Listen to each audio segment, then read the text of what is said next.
it. Yes. Hey, everybody, we're live. Dispatcher Gregg was just giving me crap because I put it for an 8:05 departure opposed to an 8 o'clock departure. See, some airlines lie to their co-hosts about what time we're starting so we can make sure we can start on time. Mm-hmm. It's like I posted 10 minutes early. Yeah, exactly. All right, I don't even know if there's going to be anyone in the chat room because, well, my planning for this was, well, non-existent. Hey, at least you knew it was the 22nd. better than other people who didn't know today was the 22nd. Joe, so just so you know, I texted Gregg earlier this afternoon, said like, hey, you gonna put stuff in there in the show notes about PIREPs?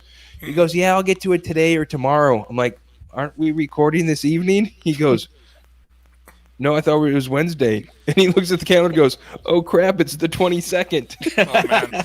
Yeah, like, for me, I thought it was last week, so, like, all of last weekend I was throwing in stuff into the show notes, and then I was like, Tuesday, and I look at my phone, I'm like, it's next week. Oh, crap. Same problem, but in reverse. Yeah, some of us actually work for a living. Yeah. And know what day it is. That's what happens when you've been off for a week or more. Or a month for Joe. Several at this point.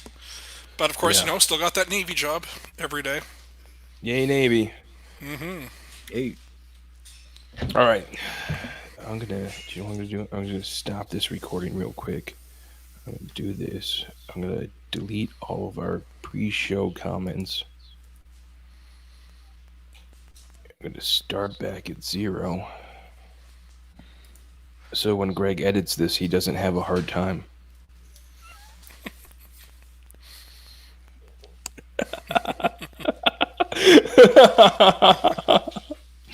Hey, Thanks, somebody Gregg. gave us a like. Yes, that's probably my mom. Hi, Mom. you laugh. I wouldn't be surprised if she put something in the comment right now. Like last week, we got done recording last week, and literally we just ended the show. I hit the end button. I get a text message from my dad saying, what kind of pipe are you putting in? And I'm like, last week, and literally we just ended the show. Wow. All right. Gregg, did you have... The end button. Hold on. A text message from my dad saying, who's got YouTube open? Nah, I had it. I just had to clear it off my iPad. Okay. You know, because you can get, if you hit comments on the StreamYard, you can see all the comments that come in the chat room. Yeah, I know. I got you. I just like Liz Piper. There we go. Hi, Liz. hello. Great, Liz. All right, let's do this. What are we doing? I don't know. All right, we're going to hit the record button.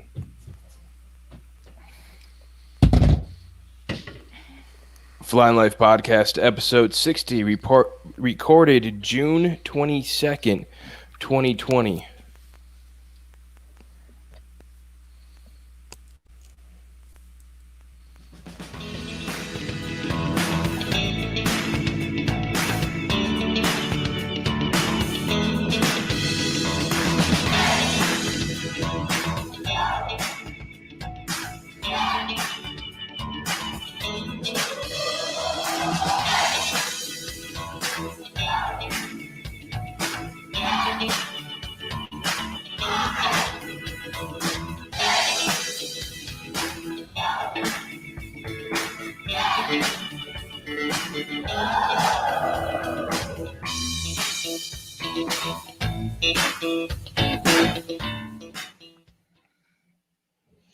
Welcome to Flying Life Podcast. A podcast just about that, flying, aviation, and our lives. I'm Dispatcher Mike, a dispatcher for a major airline based here in the United States. Joining me in this episode is Dispatcher Gregg, another dispatcher for a major airline based in the United States. Different from mine, we call it Acme North.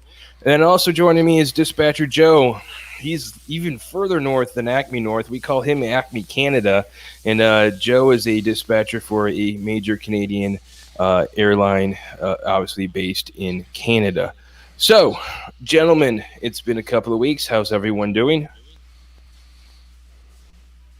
We're doing great, Mike. Thanks. Let's not all talk at once.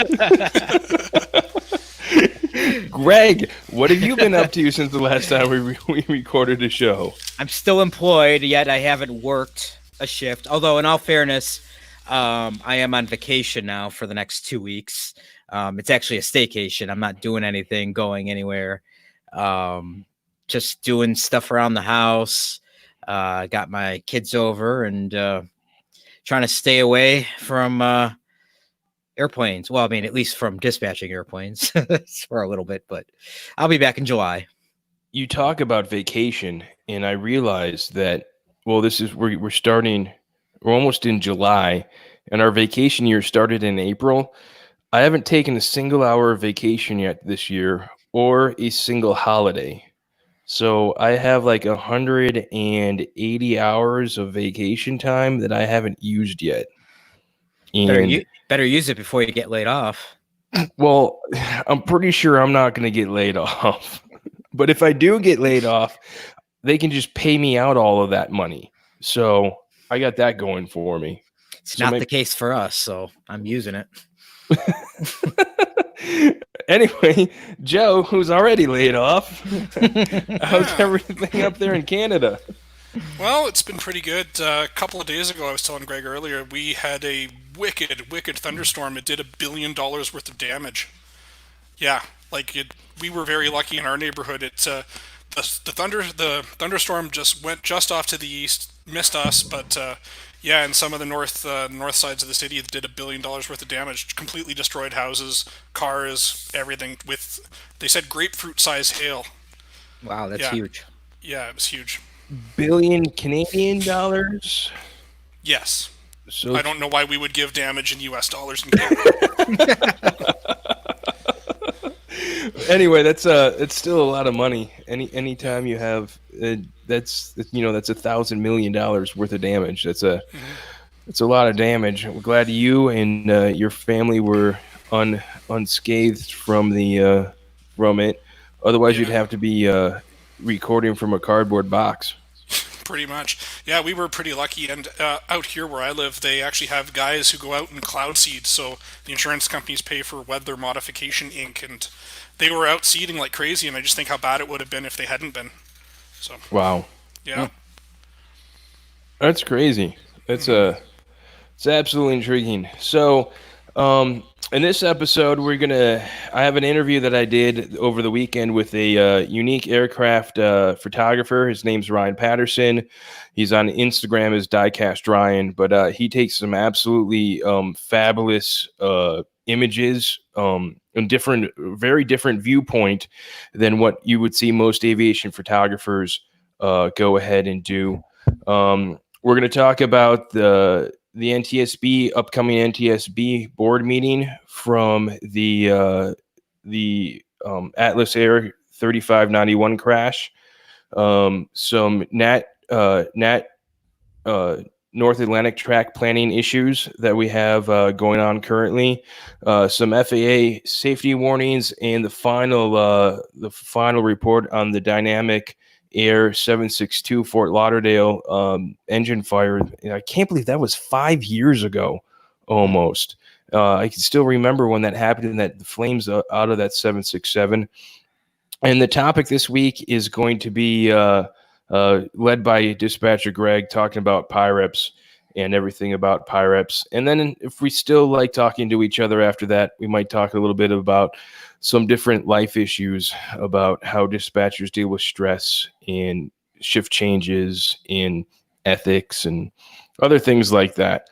So without that and any further delay, let's go ahead and go into the news.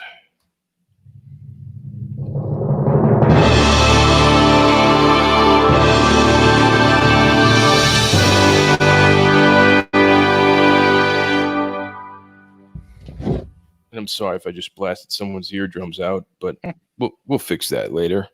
Not for the YouTube folks. Anyway, first story is for a press release from the NTSB. The NTSB is announcing the final safety panel for the Atlas Air Flight 3591. That's the Prime Air 767 crash in Trinity Bay, I believe it was, down near Houston. The webcast will be Tuesday, July 14th at 9:30 a.m. Now, this is something different, and because of the COVID world that we are living in, the board meeting will be a webcast only. There will be no public gathering of the NTSB to investigate, and all the board members will be on a webcast. So I envision if we choose to watch this, you're going to see Robert Sumwalt and all the board members up on your monitor in front of you, and I'm guessing there will be a comment section off on the side, and everything will be presented via webcast, which is going to be something different that we have to do. So I'm looking forward to seeing that, actually. Yeah, me too. 100%. Someone has a little bit of vested interest in this one. Yeah, we'll talk about that after it. Unless you wanted to say something else. Okay, hearing nothing, I'm going to say, I guess that means no. Yeah, I'm looking forward to it. I mean, I don't know if you guys have done any government work. I was on a NOTAM safety panel over the last week or two that have been about closing something to do with the U.S. NOTAM office, but the whole thing was done via federal government Zoom. And I swear to God, if this whole thing happened in person, it would have been over a lot quicker than what we actually did, because it was like pulling teeth. I mean, there were some people that just they're making mountains out of molehills, and it was crazy. But I like the NTSB. The NTSB is still my favorite department of the United States government. I still feel that they're fair, they're honest, and they have one sole purpose: making aviation and all transportation safer. So I'm really looking forward to seeing what's going on with this. I don't have it with me, but my book bag. No, it's not behind me.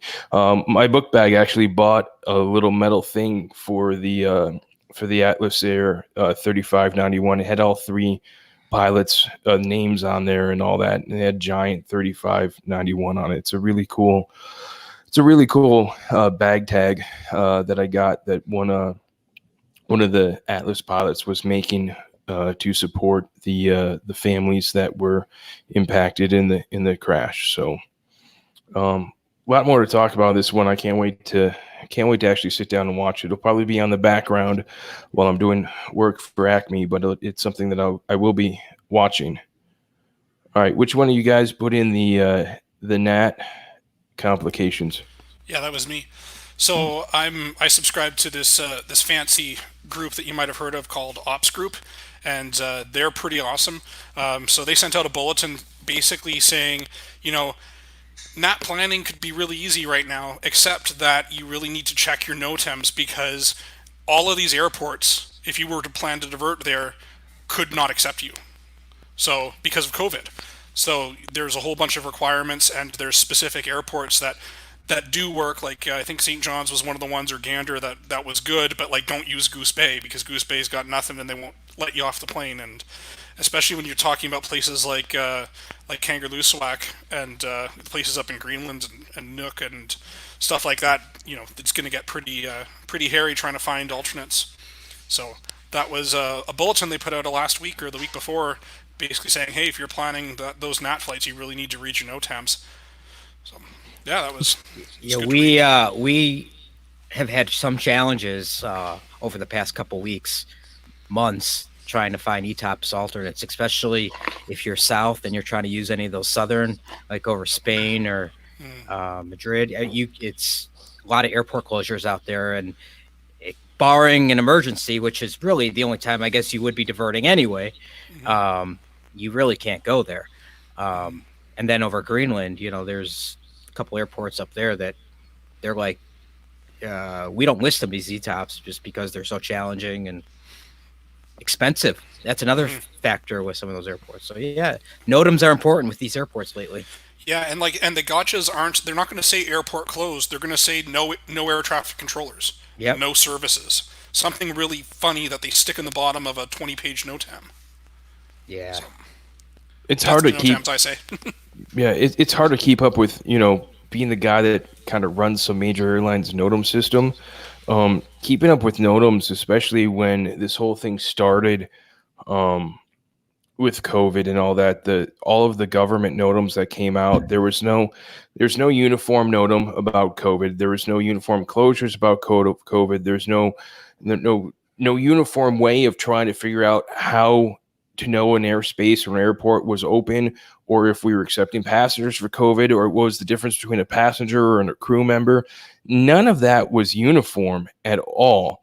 So it's really just it sucked. Thankfully, our NOTAM system allows us to put in a filter, so we could kind of filter through all the NOTAMs as they come through. And our emergency management group took care of going through and reading all the NOTAMs to see where we could operate, where we couldn't operate, and it would change daily. And I remember when I first ran the report for virus and all that, there was like 49 NOTAMs, right?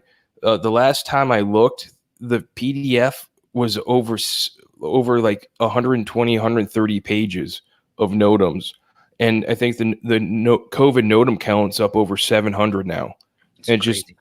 just how an airline is supposed to operate with that is just absolutely crazy as it is. You almost need a filter that says airplane will be shot down if flying over this airspace. It's getting to that point. Even now in between states, there's a problem. I read today that the state of Kansas is refusing any people coming into the state of Kansas from the state of Arizona must quarantine for 14 days. Oh, jeez. How are you supposed to? How are you supposed to control that or figure that out? It's almost impossible. Yeah, they've got that out here too. Like the maritime provinces, New Brunswick, PEI, Newfoundland, Labrador, and Nova Scotia, have basically said if you're from one of those 4 provinces, you can go anywhere. But if you're from outside of there, it's mandatory 14-day quarantine. And they actually have people in the airports checking everybody that comes in, as well as all the land borders.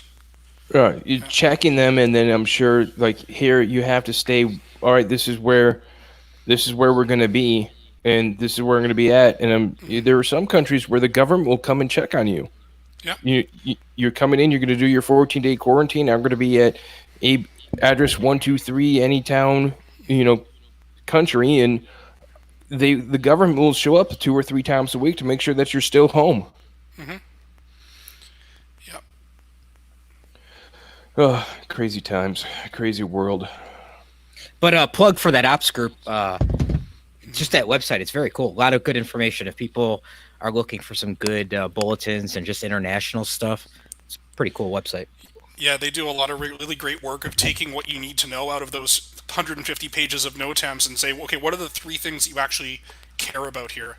And like they do some great stuff with like airspace restrictions over war zones and stuff like that. So It's a really good tool to have in your toolbox. Yep. All right, I put this next one here. It's this is from the SF gate, which I believe is San Francisco gate. FAA warns of tail strikes, off-course flying, and by near empty jets. And this was kind of just a pretty decent article. The FAA, with their own safety-focused group, has advised all of the airlines and operators of some trends that they're noticing in the COVID world that is going and is causing some issues with the with operating as an airline. For example, empty airplanes equals a faster rotation rate. That's where you get the tail strike from.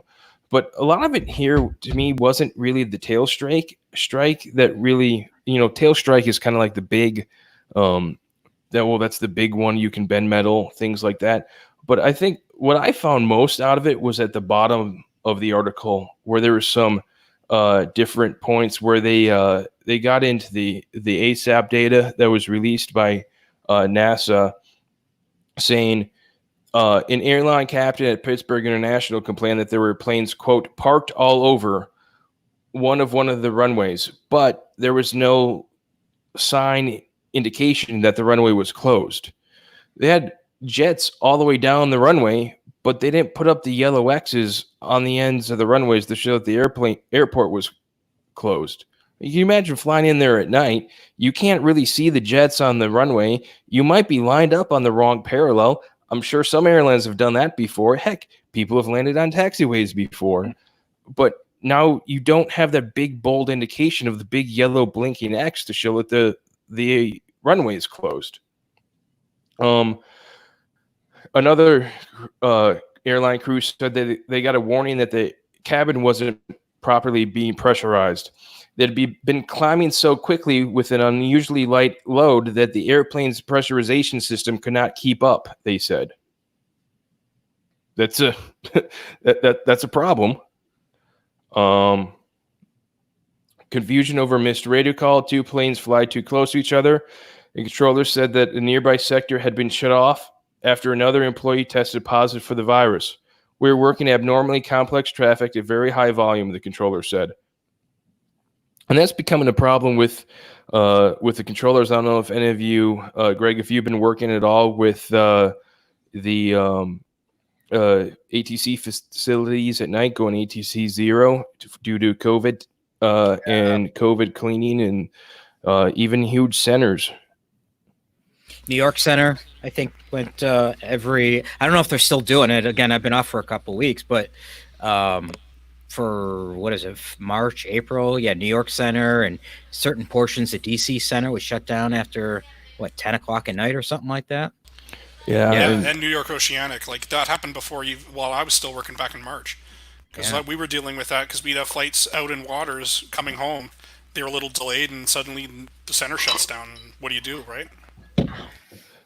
Yeah, I mean, thankfully the FAA has gotten a little bit better with how they go through, and instead of just closing the airspace and shutting it all off, they have some decent amounts of fallback. They have, for example, last week Atlanta Center went ATC 0, and high en route you had to route around it, but the low level stuff, if you're going to land over in Augusta, or if you're going to land in any of Atlanta or any of the satellite airports or anywhere else underneath, Atlanta Tracon took most of that traffic for the vectoring in the overnight hours, and they've been doing a great job of just shutting things down in the overnight hours.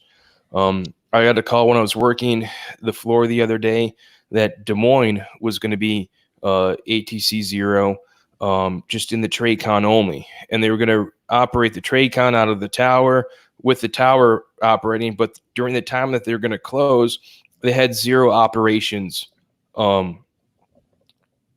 scheduled during that time frame. So the FAA is doing a great job, in my opinion, at least trying to manage the COVID closures. But back to the article, I believe there was another one that said that the crew felt rushed because there was so limited amount of passengers on board that they didn't do some paperwork, or they didn't do some checks at all, or they forgot to do some checks at all, that because, all of a sudden everyone's on the airplane. Okay, let's go. Oh, crud, we didn't do any of the pre-flight stuff. It's just that. And then the biggest thing is there's so many less crews flying right now that there's crews out of currency, or crews getting close to being out of currency, that you have guys flying that haven't flown for 60, 70, 80 days, where 90 days is the limit before they have to go to the box. So now you have pilots that are near the end of their currency jumping back in the jet. And, it's one of those things that flying isn't like riding a bicycle, especially at that high performance of operating a multi-system jet airliner. I can take 60, 70, 80 days off in the Musketeer and go out and fly, and I'll be fine. But that's a single engine airplane, very low complex aircraft. But I can't imagine flying in a 737 and an A320 or any major jet airliner and, being off for 2 months and just jumping back in the jet and saying, all right, let's go. Let's do this. Yeah, one of my friends is a pilot. He was talking about flying into New York airspace, and normally when you're flying in New York airspace, it's just the radios are nonstop. You're just constantly being vectored or something going on. And he's telling me that he's been flying in and out of New York, and you can go several minutes without anybody on the radio. You're getting cleared direct right to the final approach. And it's, it saves time and all that, but it's also, they're not used to that mentality where you take off out of O'Hare and you get cleared to direct LaGuardia, not directly to the airport, but right to the approach. And they're not always prepared for that mentally, just because that's not a normal procedure for them. Or the fact that since March, there's been no wind routes that have been published. You could fly any route and no one says anything anymore. They don't care. I mean, it's just, there's so little traffic, especially in and out of New York. I know that's going to start picking up in the start of July with the start of the July schedules, but it's still not at the volume. I mean, you have LaGuardia that has less than 10 aircraft arriving an hour. That used to be scheduled to 38 aircraft an hour, and that was the maximum capacity of the airport because it's a slot-controlled airport. But I'll tell you something. I truly love dispatching when you don't have these constraints out there. There's weather out there. I file the route. They fly it because ATC isn't telling us how to file routes. So from a dispatching perspective, it's a great thing. I could avoid weather. Yeah. Just wait. That's going to end pretty damn soon. It's going to end pretty soon, but. I know. The severe weather desk in the command center is going to come back to life and put out a bunch of routes. Heck, I was working, what was that? Friday evening I was working, and we had line of thunderstorms come through Dallas, and we had 2 airplanes that are about to land in Dallas, and they both diverted, and we're like, oh, crap, they diverted. All right, well, let's go ahead, and it looks like we can see if they can get back up in there. But, there were structured routes in and out of Dallas, and, ATC had to actually, publish things, and we had to actually follow ATC required routes getting in and out of Dallas. Those flights took off again from their diversion, still couldn't get into Dallas, and then diverted back to where they came from. And we had to make sure we coordinated with those stations that hey, you got to stay open until this airplane gets on the ground because they really have nowhere else to go. So unfortunately, those passengers one flight went to Houston, one flight went to San Antonio, and they took off from San Antonio and Houston, tried to get back into Dallas the second time, and they went back to Houston and San Antonio and spent the night. Double divert, huh? Oh, yeah. No, a double divert. It's 2 flights double diverted. Bad juju. Gross. Not good. Yeah. But they weren't happy. No, I'm sure they were not. But the good news is I got out of work before the double divert happened. So we had a good plan when I left. All right. So the last article is in here is a Dynamic Airways 767 at Fort Lauderdale on October 29th, 2015. They had a fuel leak that results in an engine fire. I don't know. Do you guys remember this accident? I do. I remember hearing about it anyway. I don't know the details of it, but I remember. No, the only one at Fort Lauderdale I remember is that FedEx. Okay. Yeah, I remember this was a big deal. I mean, they had flames shooting up above the vertical stabilizer. So the NTSB described a sequence of events. I need to get my tongue up to speed. About 20 minutes prior to pushback during the pre-flight, the crew noted an anomaly with the fuel quantity indication and the fuel tank configuration set by mechanics. The airplane pushed back from the gate at 12:28 p.m. For taxi to runway 28 right.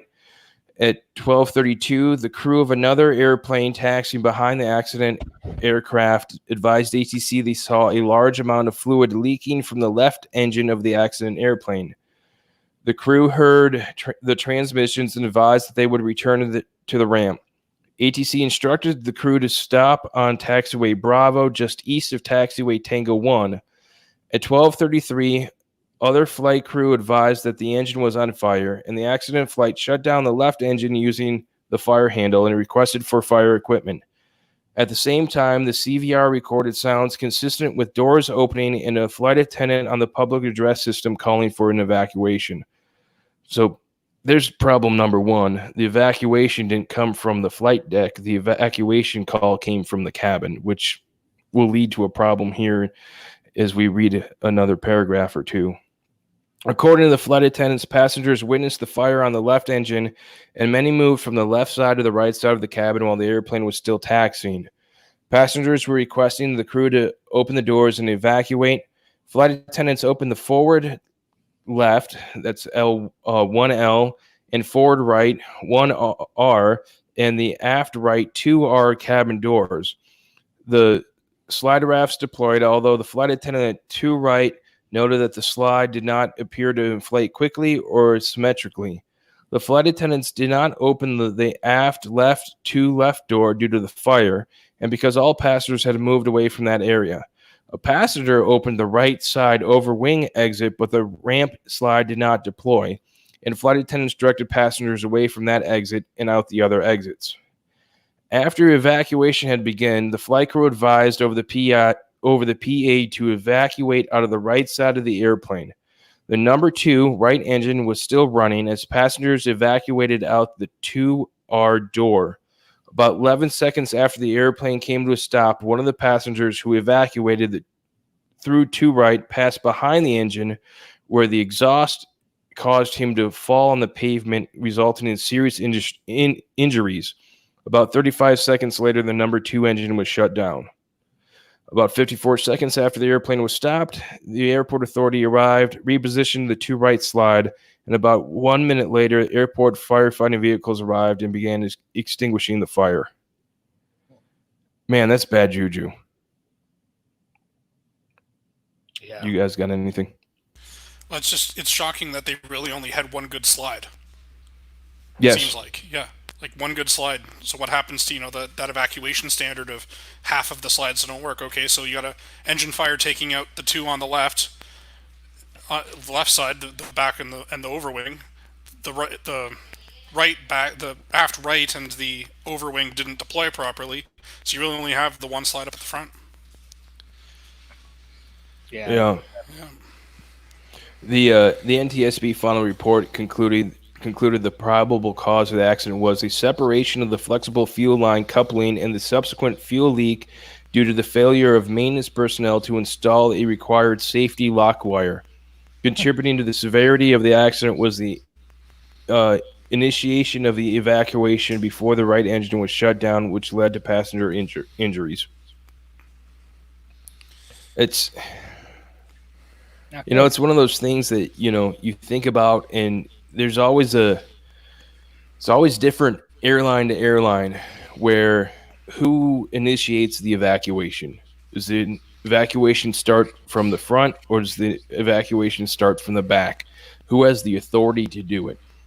Me being a pointy-nosed guy that likes to sit in the front, it's where evacuations need to come from. You don't know when engines are still turning. Can you imagine if that passenger walked on the front side of the engine opposed to the back side of the engine? Mm-hmm. You would have added another fatality right there.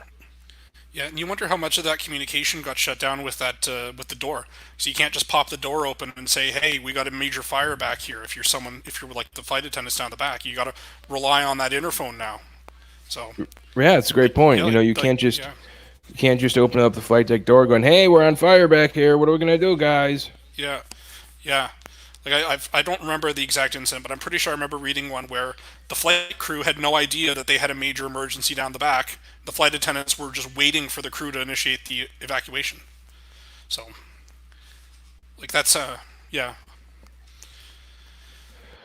Yeah, fires in airplanes are never a good sign, and I still remember etched in my brain the image of this airplane on fire, and thankfully, no one was hurt, no one was injured, no one was killed. Because looking at the video right away, it was pretty bad. It was almost like the American Airlines 767 at O'Hare.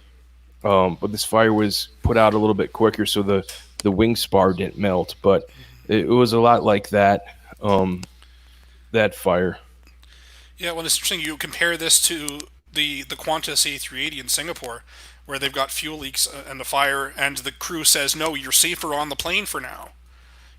Like because those fuselages can deal with a lot of external fuel flames before they start causing problems inside, right? So, like if you've got an engine on fire, it doesn't necessarily mean get out of the plane right now. No, absolutely not. Look at the BA 777 in Vegas Hmm. that took a substantial amount of damage. Everyone got out okay, um, and that airplane everyone thought that airplane was to be um, just written off because of all the damage to the skin of the fuselage. But no, they repaired it. The airplane went back into service, and that was also in 2015. Yeah, I remember that one clearly. Hmm. Yeah, Yeah, I did a fam flight down there a couple weeks after to Vegas and saw it sitting there on the ramp. yeah, that was, It didn't take them long to get that thing going again. No. yeah. I'm still surprised they did. Looking at the some of the pictures of it, but I guess that's just a fairing. Here, let me share this for those watching or listening on the YouTubes. This is a picture of the aftermath of that BA Oh wow, yeah. that BA aircraft. Anyway, yeah.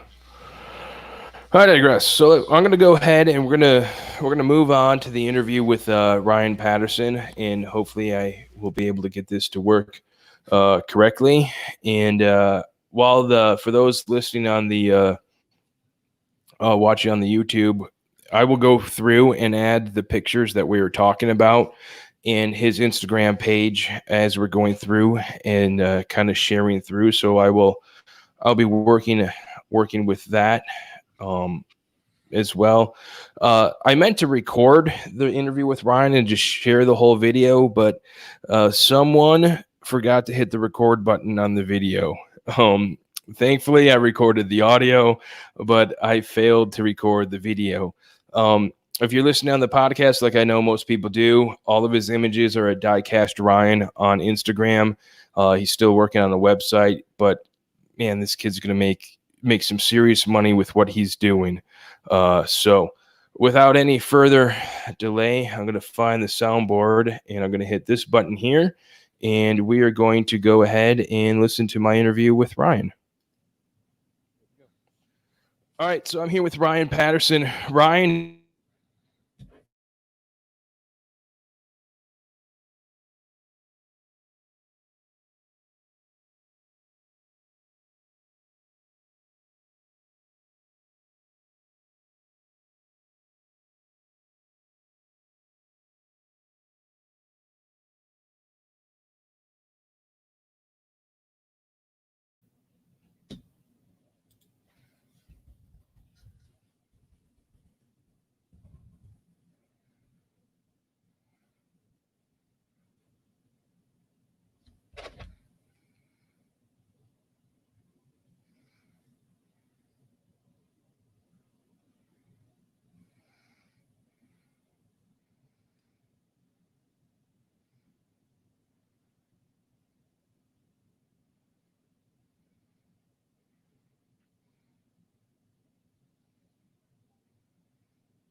probably 5 or 6 years old. And starting off with aviation photography, it started off, I think 2006 was when it technically kicked off. My grandmother passed away, unfortunately, but she left me a camera. It was only a small 2 megapixel point and shoot, but I loved it. I absolutely loved it. And I would take it with me whenever I would travel. So I would only have about 20 photos on the less than not even a 1 gigabyte card. It only held 20 photos. And so I would go cycle through and keep them and download them onto my mom's computer every once in a while. And I just really enjoyed it. It gave me something to do on the airplane when I was traveling. As I grew up, my family loved traveling. We went over the country and eventually the world. So yeah, I guess that's how the love affair with aviation photography really started. Well, it's awesome that this one small little point and shoot camera turns into something. Obviously, you don't have that same point and shoot camera. And when you were talking about small little SD cards, I had to buy some new SD cards for the podcast and some other work I'm doing for our church. And I'm like, holy cow, they come in terabyte size SD cards now. I'm like, it just boggles my mind. I just bought 2 16 terabyte backup drives, and it just kind of going back to the 2020. I think it was. I don't even know how much it would hold. I'll have to go look that up at some point, but it was less than a gigabyte, that's for sure, as the photos were only 2 megapixels. So just holding a 16 terabyte drive and 2 of them was like, wow, what have I gotten myself into? All right. So you obviously you see people who take pictures of the airplanes, all that, taking off, landing, all that. You don't usually use the Earth as your tripod, do you? You've come to a point. Where did taking pictures from a helicopter? When did that start? So taking pictures from a helicopter really started in 2016, I believe, was my very first flight in a helicopter over LAX, and it was actually a gift from my parents. That summer, I was, I believe, a sophomore in high school. And so my dad also enjoys aviation and aviation photography, not quite to the same degree, but we decided to go out to LAX. It had always been a bucket list trip for us. And we decided to do the helicopter, splurge a little bit, and I fell in love with it. And I actually came back in the fall and did another shoot over LAX. And it just kind of started spiraling from there. And eventually I found myself doing helicopters kind of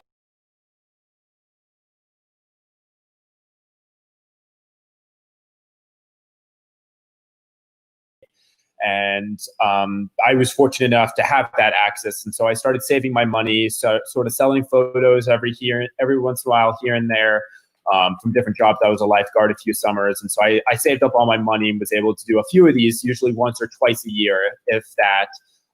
When we went to LAX as a family, or we went through LAX as a family, or I found myself there just flying through, I would do a helicopter, and that lasted for about 3 years. And then in about 29, I think last year was the year that it really started kicking off. And I decided to go out actually it was about late 2018, October 2018. I did my first shoot outside of LAX. I went and did JFK and Newark, which was huge for me. It had never been done before. So that was a cool branching out for me.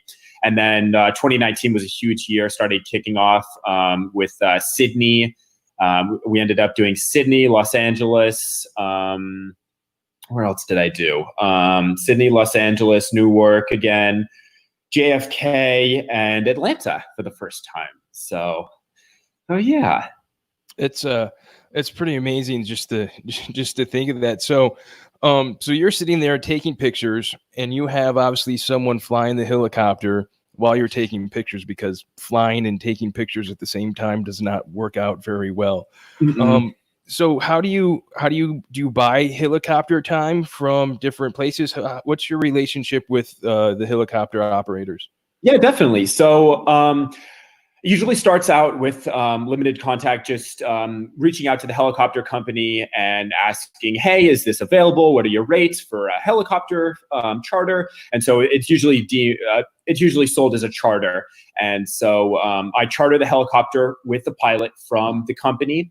And we usually have a phone call a few days before to kind of set everything up. They usually like to see what I'm interested in. I send them some sample photos. Hey, this is what I want to see from LAX, and I usually screenshot a Google Maps image to show them where I would like to fly, and then we go and contact the tower and make sure that the tower is up to date with what we want to do, and we get all the permission, and and then we go take off. We acquire all the clearances, usually pre-clearance, and then we go over and head out to the airport, and we have to maintain contact with the air traffic control the entire time, obviously. But I've actually really gotten close with a few of the pilots that I've been able to fly with. Keeping up that relationship is always cool. And then I've actually made some friends in the air traffic control tower too. So that's always a good relationship to have when you want to do flights in the future. Right, absolutely. And I'm sure it's a blast for not only just for the pilots, but you taking the pictures, but now here's a pilot who, now is hovering around a major airport and getting different angles that you want to get the best lighting. And now they're seeing the traffic flow from a different perspective. And the people in the tower are like, wait a second, they're just taking pictures of airplanes from there. And, all of us in the aviation community are kind of like all like-minded that most of us like airplanes that are working in the aviation community. Some people are just doing it for a job, but some people that, we just like airplanes. And now we see someone doing something unique and different, and we're like, whoa, he's doing what? And so let's talk about your last flight for the 8890 retirement in Atlanta. Let's talk about that first, and then we'll talk about your parked airplane thing. So talk a little bit about your coordination for the flight over Atlanta. Being based here in Atlanta, they're the best controllers in the world. So they did an awesome job. And first off, shout out to ATL. That was an incredible day that they helped me set up. Wouldn't have been possible without the air traffic controllers that day. So I was really interested in flying the last MD-90 flight, but I also wanted to see the last MD-88 and 90 takeoff from Atlanta. Probably for the 90, it was the MD-90. It was probably the final flight ever. So we hopped off. I was on the final MD-90 flight from Houston. Ran through the airport to PDK and took off. Unfortunately, I missed the landing of the last MD-88, but we had all our pre-clearance set up, and so we flew over as fast as possible trying to get over there. We made it for the water cannon salute, which was super special, just to be able to see something like that for the final time, knowing that no one else would be able to experience it and no one else would have photos from that angle. Was a pretty special feeling. And so we did that, and we waited around over the airport for about 2.5 more hours just to, we ended up not being able to catch the MD-88 takeoff for the final time, but we ended up getting the MD-90 for the final time. And it was really cool. The pilot of the plane to Blytheville actually messaged me while I was in the helicopter asking if that was me. And I don't usually check my phone in the helicopter, and he'd reached out to me by messenger, and I told him, yeah, it is me. Why don't you lean out of the cockpit window? And he ended up leaning out of the cockpit window, and we were able to get a photo right on top of him. And then I kind of asked him, sort of as a joke, knowing it would be a super cool photo if he had said yes, but didn't really expect anything. And I had asked him to do a wing wave on departure for the final MD-90, and he ended up saying, "Sure, absolutely, that would be really cool." And so he ended up doing a wing wave, and we got a photo and video of it, and it turned out so cool. And I'm not sure if you've seen that. It was one of the ones that I posted in the group, but it was just a special experience, something you don't get to do very often. And having the only photos of that from the sky was just a really unique experience. Yeah, I'm sitting here getting goosebumps because I'm looking on your Instagram right now of the last Delta MD-90 taking off, almost pretty much right at your level with the Delta General offices in the background. It's just an iconic photo because here's the workhorse that led that company for decades, 3 decades of 30 plus years of flying the MD-88-90, and that's its send-off shot. But you were there to take that shot in a way that no one else could, but really have the whole background of the company as the background. It's just a gorgeous photo. I'll be honest, that was not. I knew what I wanted in the photo, but the HQ in the background, the buildings in the background, that was not in my intent. That ended up being lucky, and something I realized later when I started processing the photos was like, wow, I got some buildings in the background, and it ended up being buildings that worked out perfectly because it was more meaningful to so many people, and it was really cool. I guess a fun fact that I didn't know till this morning: the first Delta MD-90 to take off from Long Beach in California took off with a wing wave, and the final flight of an MD-90 for the company also took off with a wing wave. So I just thought that was a unique experience to be able to photograph. So yeah, it absolutely is. Talk about your helicopter adventures with trying to go find all the parked airliners. Oh man, so that one was really cool. So originally, my friend Andy Luton and I, he's an amazing, incredible aerial photographer as well. One of the people I looked up to the most. We had decided that we wanted to do a little bit of a project, and at the time I was living in Omaha with my family during quarantine, so I wasn't able to travel. He was based in Dallas, and he was able to drive up to Kansas City. Unfortunately, I wasn't able to join him for his flight, but I went up about 2 weeks later, and I reached out to a helicopter company, and they were more than happy to help me, and we got all the clearance from Kansas City International Airport. And we ended up taking a flight over Kansas City, and I believe it was 103 parked airplanes scattered around the airport. Most of them were lined up on the runway, the taxiway, and coming over the hill to the airport with the planes coming into sight was a pretty powerful moment. And it was one of those moments that you just put down the camera and go, wow, that is what I think it is. And 70 planes in one photograph, it just didn't feel real. And there was a few times where I put the camera down and it was like, is this real? Am I actually looking at this? And going back through the photos later, I was actually I was lucky enough to be published in Airways magazine, which was a huge honor. One of the photos there captured it. I think I captured it fairly well. Just the devastation of COVID-19 for the airline industry and the long-term effects that it really had. So, yeah, absolutely. As being someone who has helped park 500 and some aircraft by building them, and that's what I do as a job, to manage a fleet of airplanes.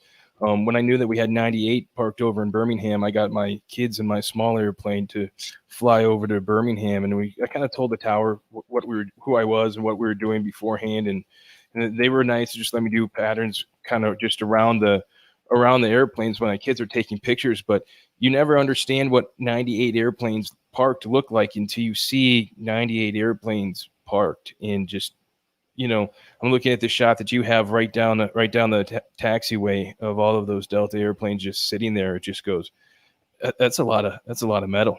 It just looks like a copy and paste all the way up the page, and it's a different feeling. I've seen 98 airplanes above lots of different airports before, but them all sitting right next to each other, all taped up, knowing that they don't know when they're going to see the skies again. It was just a crazy experience. Crazy experience. Absolutely. So where can people find your photos? And if they find any of your great Instagram photos and they want to get a copy to make a print, how does someone go about doing that? Of course. So either you can reach out to me on Instagram. I'm currently working on my website right now, so that should be up in my Instagram bio pretty soon, hopefully. My Instagram is DieCastRyan, DieCastryan. Or you can reach out to me on Facebook, just through Ryan Patterson. I post on a few airliner pages round, but more than welcome to reach out, and happy to set up any prints that you would anyone would like. Ryan, thanks for sharing your vision, your airplanes, and everything. And thanks for taking a passion that other people had of aircraft photography and just taking it to the next level and really making it something that most of us won't even think about shooting for. You really have a great idea going here. Absolutely. Thank you so much for having me. It was a pleasure.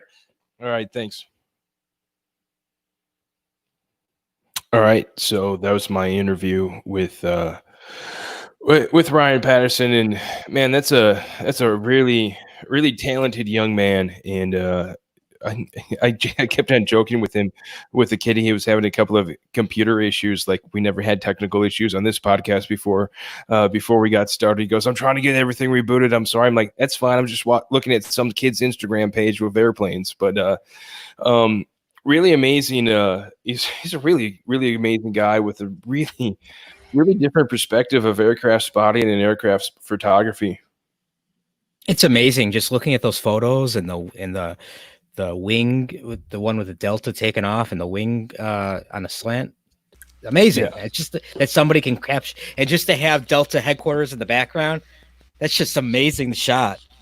Yeah, that should be a company. That should be a Delta should buy that photo and put it up everywhere, just to, and try to get him to get the new airplanes. Hey, can you get the same shot with a 350? Can you get the same shot with a 330-900? They're new aircraft that they have, just to show. But I don't know. For me, Delta's a lot like Acme, and it just seeing that photo and seeing the headquarters behind, like literally that's the company right behind there, and that was the airplane that led the company for so many years and made us so much money. And if you notice in that photo, the parking lot's empty. And back in February, that I heard from some friends that corporate office had a huge parking problem, and we don't have a parking problem anymore. Yeah, or they don't. Yeah, it was a pretty touching story too about having the pilot lean out of the window and all that stuff. That was a really good interview. Thanks. Yeah, no, like I said, it's someone I found he posted his photos on an Acme non-rev page, and obviously they were just gorgeous and all of that. So I kind of was attracted to him and trying to find ways to promote him on this podcast. And last week I had the idea of going, wait a second, why don't I, instead of just mentioning this kid, why don't I just have him come on the show and talk about his passion and his upbringing and all that. But this whole thing that blows my mind with his story is this whole thing from him started with, his grandmother leaving him a really just point and shoot camera, and a kid learning to love taking photos. I guess he probably had a 216 SD card, megabyte SD card, and can only hold 26 photos per camera, for the shoot. So anyway, it was a good story, great photographer, and the fact that he's 20 years old and got published on the Airways magazine for some of his photography is just absolutely amazing. It's kind of funny scrolling through a Facebook feed, I saw his photos in the group, and then 4 posts down was Airways magazine with the same photo. I'm like, dude, did they steal that photo? Because I got to go tell that person up there that, hey, Airways magazine stole your photo. Then I read Airways magazine's post. It goes, yeah, we're going to highlight his photos. I go, dang. it was kind of amazing to see. So, Greg, do you want to lead us into the topic of the show? I sure can. If we're all ready. Let's hit it, brother. Let's hit it, man. Okay, so today I wanted to touch base and talk about PIREPs. Given we're already an hour into the show, I'll kind of do the Cliff Note version here, so we're not going on for some podcasts are 3 hours long. 3 hours. There's a small little podcast called The Airline Pilot Guy that cut it at 3 hours. They used to be an hour. They used to be 90 minutes. I'll take blame for this longer one, but this is kind of an important topic. Go ahead. We've never covered it before. All right. So I had the opportunity last week to talk at the FAA's Pirate Summit. It's a 4-day summit. It's actually still ongoing. Day 2 was on Friday. Tomorrow is day 3, and then Thursday is day 4. But on Thursday, I did a presentation with them on behalf of the Airline Dispatchers Federation. So just I'm going to talk to you a little bit about what I spoke about and highlight some of the challenges in the industry with PIREPs. So for those of you who don't know, and I don't want to make an assumption that everybody knows what a PIREP is, but a PIREP is a pilot's report.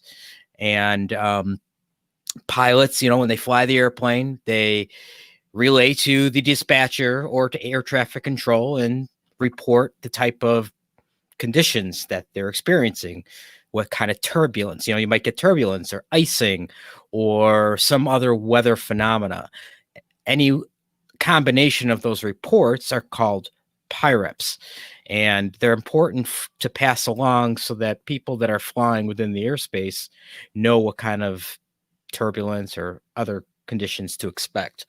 So for the dispatcher role with PIREPs, so there's an FAR out there, 121.561, that basically it charges the dispatcher with processing and reporting any PIREPs along with the captain. So basically, to put it in plain terms, a PIREP is the only direct information on actual weather conditions en route. A smooth ride report is just as important as a moderate or a severe report, just so we can verify what is actually going on in the atmosphere. So there's different types of reports that are out there. If you've ever flown on an airplane, which I'm assuming most people on this podcast listen to have, there's different types of turbulence, and some pilots do it based on how much their coffee spills. There's the light turbulence. So basically their coffee just kind of ripples a little bit. They'll say, hey, I've got light chop or light turbulence. One airline out there, Delta, likes light chop. You'll hear that a lot out there. Bang, thrown under the bus. But you don't work for Delta, you work for Acme. So I was just saying those Delta pilots are thrown under the bus. Yeah, I remember growing up and in college and all that. It was always American. Everyone's making fun of American. Yeah. But now tides have turned and everyone's making fun of those Delta pilots reporting light chop. If you notice the show title, light chop. So you got light turbulence, light chop. Then you've got moderate. So moderate turbulence is greater than light turbulence, obviously. The by the book definition with moderate turbulence, unsecured objects are dislodged, food service and walking are difficult. And might I add, with moderate, that's where injuries start to occur, generally speaking. So passengers are up in the back of the airplane, going to the bathroom, socializing, whatnot. You hit a pocket of moderate turbulence, there's a possibility you can get injured. The airplane does shake, there is movement, and it's challenging to walk. Pilots may say this is when their coffee starts to spill out of their cup. That's moderate turbulence. Hopefully not if they're flying an A350. You laugh about this whole coffee thing, but at my previous airline, Acme Compass, literally we had a definition in the flight operations manual of turbulence based on the pilot's coffee. It literally, it's you joke about it, but yeah. There were 121 airlines, and I used to work for them, that based their turbulence definitions off of how is the coffee acting in your cup. Yeah. Makes sense. I was on a long flight from BGI up to Toronto on a fam flight, and we came up with the steak scale. From blue to all the way to well done, but medium rare, you need a little more resolution than just the 3 or 4.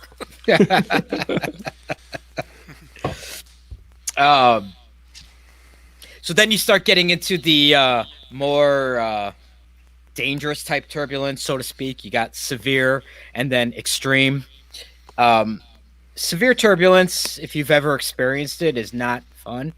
By the book definition is unsecured objects are tossed around, food service and walking are impossible. Momentarily loss of control of the aircraft is basically one of the definitions of severe. And then you get into extreme, which I, as a dispatcher, I don't think I've ever seen an extreme PIREP reported by any um, aircraft, or at least any mainline big airplanes. Have you guys ever seen an extreme PIREP?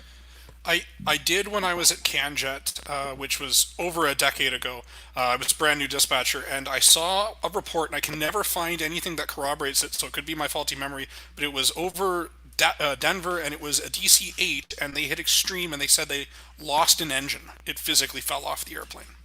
Wow. So I again, could I would think that I would have been able to find something about that, but it's so long ago, I don't know if Av Herald was even up and running back then.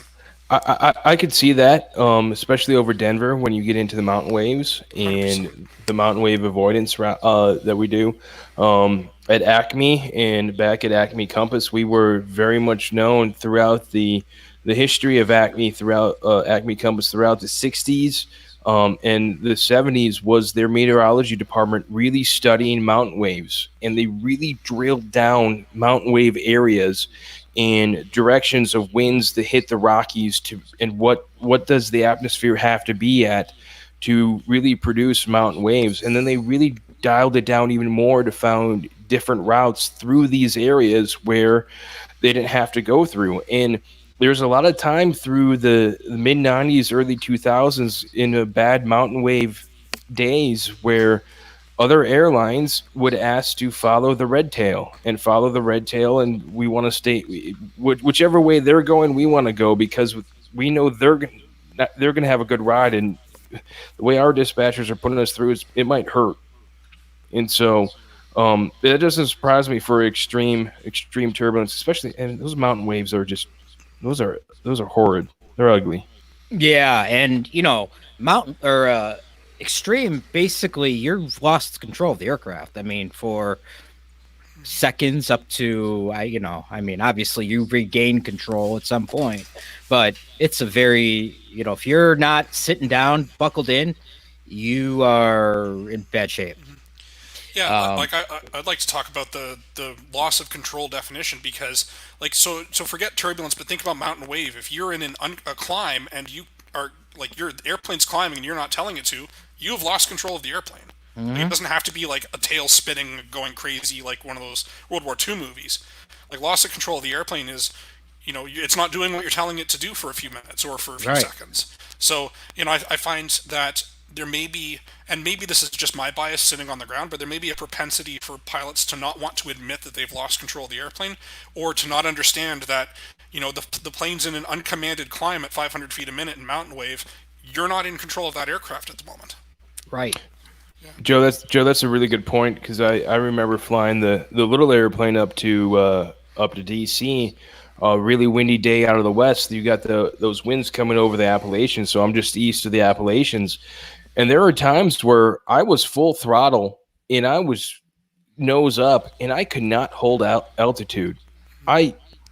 No matter what, I was going down because I was getting the downwash of the off the flow off the Appalachian Mountains, and there, no matter what I would do, I couldn't climb. I couldn't hold altitude.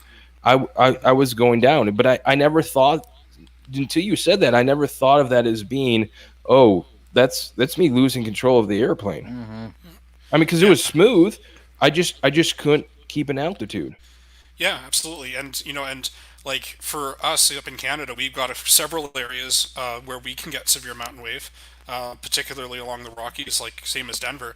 And like if you're flying the 737 up at 41,000 feet, it doesn't take much to bust the service ceiling if you can get into one of those uncontrolled, one of those waves where you're being just pushed up and you fighting to go down. And it is very difficult to forecast to an extent where those waves and when they're going to occur. Yeah. For untrained meteorologists, but those that work in Acme have years of experience behind them. Yeah, well, Acme Canada's got a lot of good experience with mountain wave as well. It's kind of in our backyard. Yeah, there's a lot of.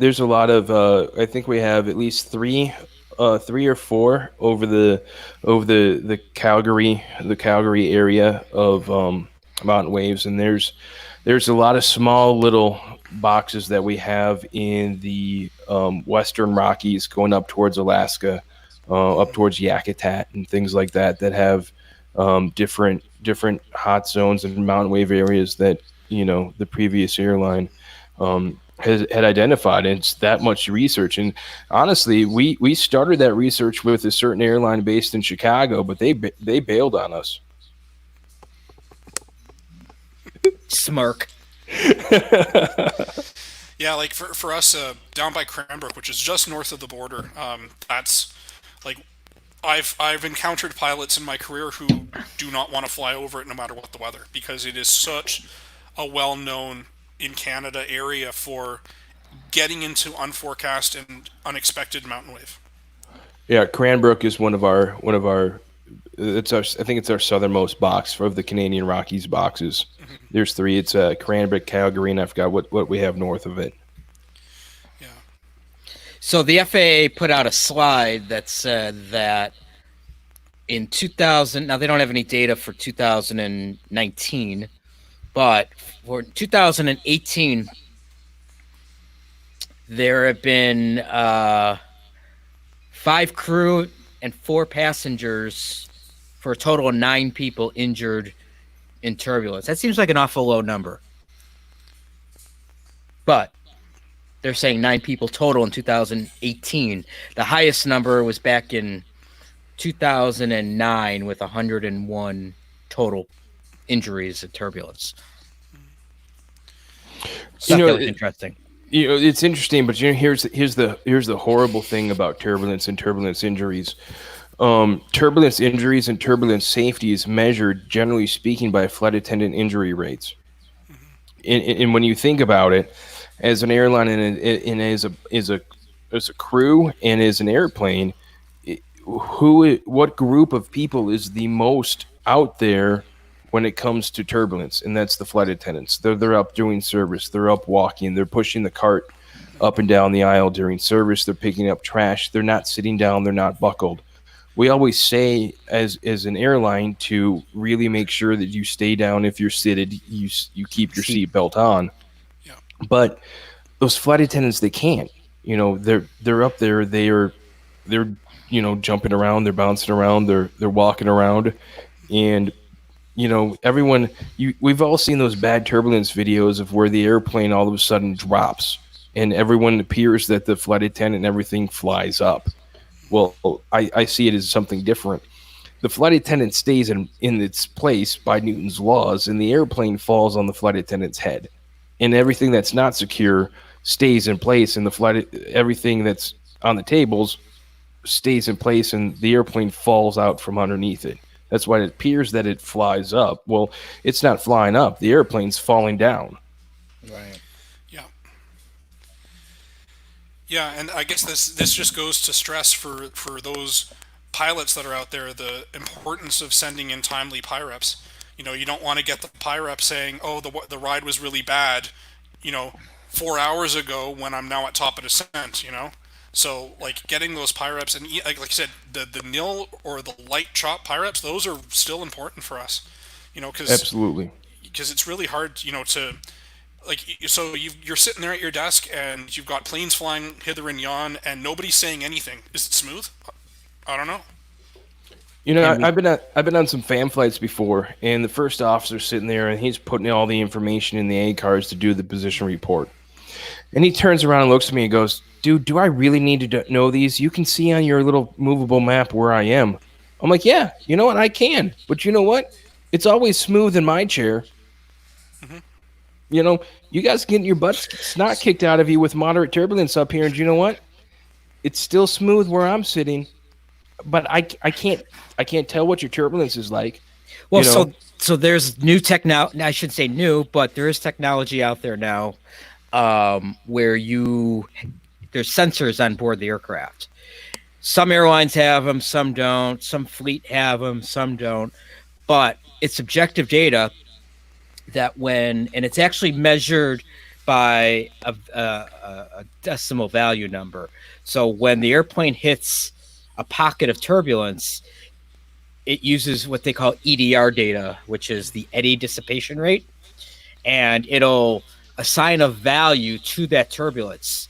So, and the light turbulence has an EDR value, and I'm just throwing out a number here because I don't know exactly what they all are, but let's say it's a 1 through 3 is light turbulence.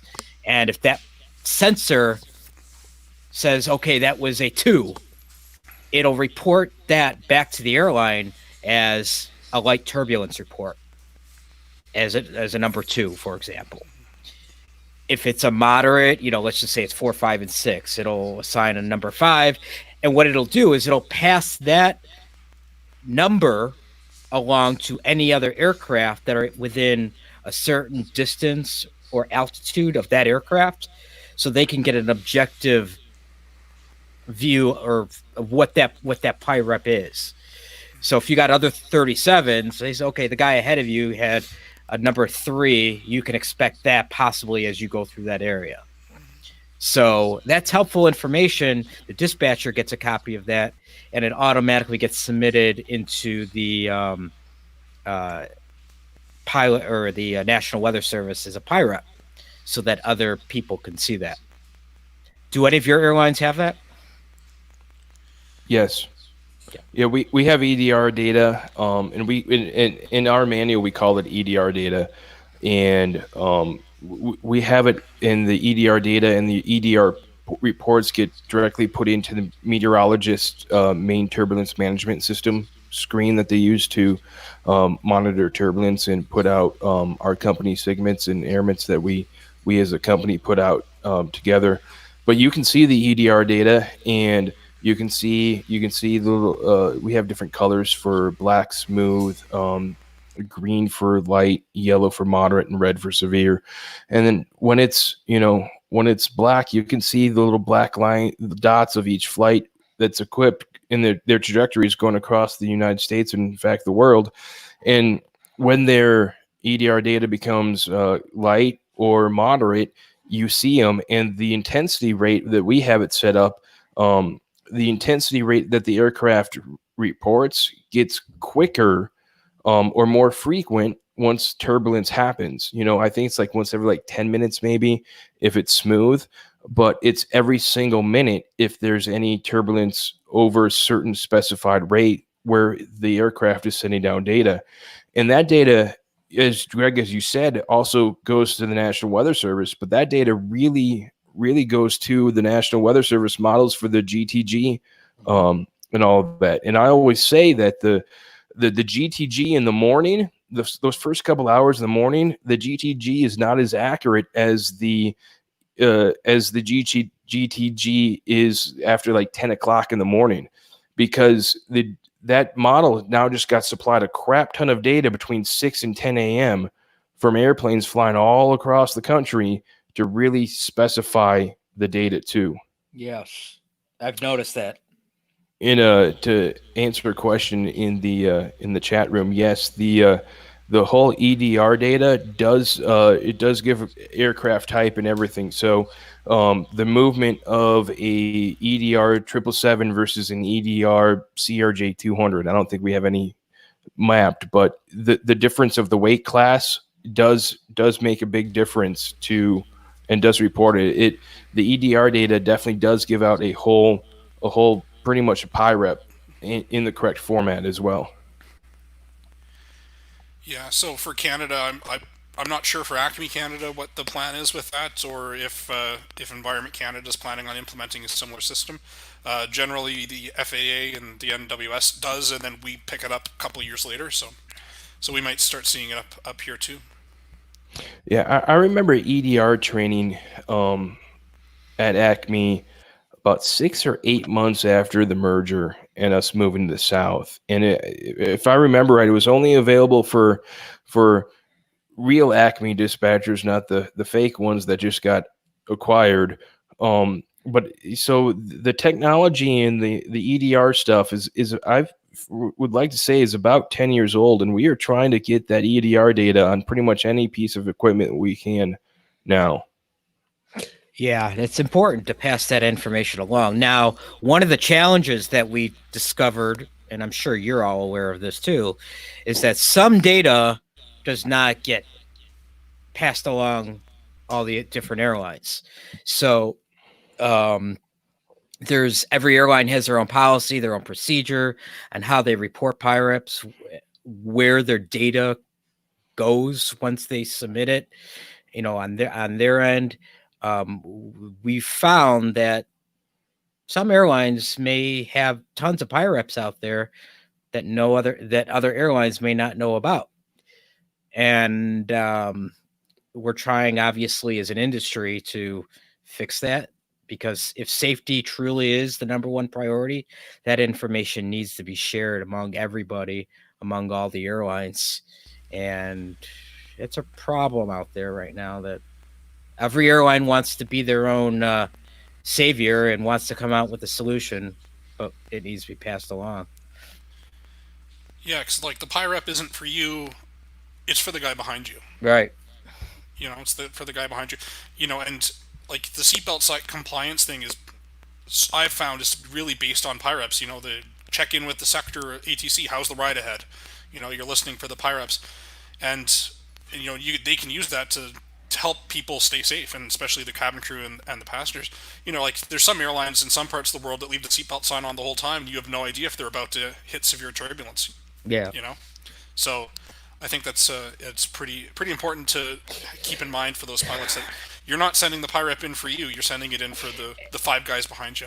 And one other thing that was interesting, listening to some of the other speakers, the FAA did a presentation with their controllers, and so they get PIREPs, quite a few PIREPs from the pilots when they check in on frequency, and there's a lot of PIREPs that they get that they don't pass along to the dispatchers.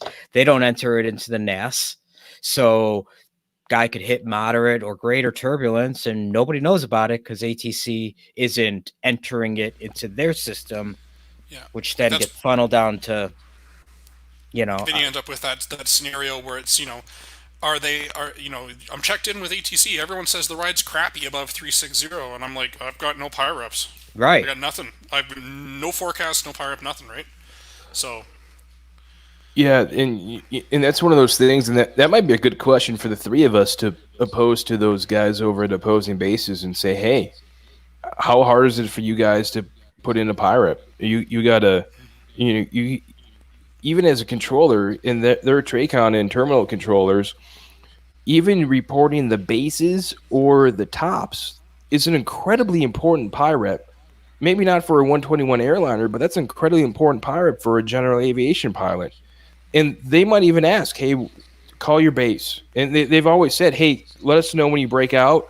Or I've always heard on the frequency and been asked to us, hey, let me know when you break out on the top. Let us know what the tops are. I mean, those are simple, easy PIREPs that are important that you can't find that information anywhere else. I remember on my first solo cross country, this was in northern Illinois in the wintertime, I was flying between Lewis Airport and up to Rockford. Flying up there, no problem. Flying back, I got in a snowstorm. I'm like, oh, well, this sucks. Well, I'm gonna send down. Okay. Well, it's still snowing. Well, it wasn't snowing on the surface. It was like snow verga, and it reduced my in-flight visibility. So I, as a student pilot, call up flight service and say, hey, I'm in between here and here, and I am in pretty moderate snow with flight visibility at 3 miles. Notice I said 3 miles. Wink, wink. And it said, I could still see the ground. I knew where I was going, but they're like, no, we don't see anything on the radar. I'm like, all right, well, I'd like to make a PIREP. I'm about 5 miles north of Aurora Airport. I'm at 2,500 feet. In-flight visibility is 3 statute miles, and it's moderate snow. And they go, oh, okay. And so I keep on trucking down, and eventually it stops, and I navigate safely back to the home airport, and I land on the ground. But apparently my flight instructor started freaking out because she knew I was on a solo cross country, and now she saw this snow PIREP, and she's like, ah! And she's like, are you okay? There was a PIREP for snow. I'm like, yeah, I know. I'm the one that made it. She goes, you made the PIREP? You know how to do that? And I'm like, who's the instructor here? Yeah, right. But no, I mean, anything can become a PIREP. I mean, like we said, smooth is a PIREP. sky clear is a PIREP. If it's forecasted, if your takeoff and you get to the airport and the forecast is supposed to be overcast at 200, but the sky's clear and the METAR isn't reporting that, call up and make a PIREP. Hey, look, I'm sitting here. I'm at ABC Airport. The sky is clear. I'm about to go flying. The METAR doesn't show it. The TAF doesn't show it, but I'm seeing blue sky above me. I mean, that's a little rash out there, but anything can become a PIREP. And basically, all you're doing is either going to make the forecast sound true, or you're going to say, nope, this forecast is not accurate, and this is what the actual condition is. Yeah, and one PIREP can change a forecast, or give you a SIGMET. So, that one PIREP could be what triggers saving hundreds of airplanes behind you, right? Oh, absolutely. And I remember there was a time a year or two ago flights going into Seattle, and the arrival off of was it J90 Mullen Pass, and coming down from the northwest, aircraft started reporting severe icing on that arrival. Well, we know we can't fly into known or forecasted severe icing. So the first three guys, both us and Alaska, report severe icing. Guess what happens? Everyone else behind them says, nope, we're not doing it. When the definition of severe icing is when the anti-icing on the aircraft cannot keep up with the ice. That's either the airfoils or the windscreen is getting covered in ice, and that's not a good situation if you can't see or if your airplane can't create lift. We had a few of those at our last snowstorm here at O'Hare, and they shut down the airport for a while. No landings, no takeoffs, because 3 reports of severe icing. What was that, last week? 3 months ago. But to your point, doesn't take much to a ground stop at O'Hare. Thank you very much. No, it does not. It does not take much. So O'Hare, the only airport that can be ground stopped in the middle of COVID-19. Yeah, right. So I found a PIREP that was actually kind of funny. It was reported by a 737. The PIREP says, moderate turbulence. It's jiggling my flab, but it sort of feels good. I think we all had classic PIREPs like that.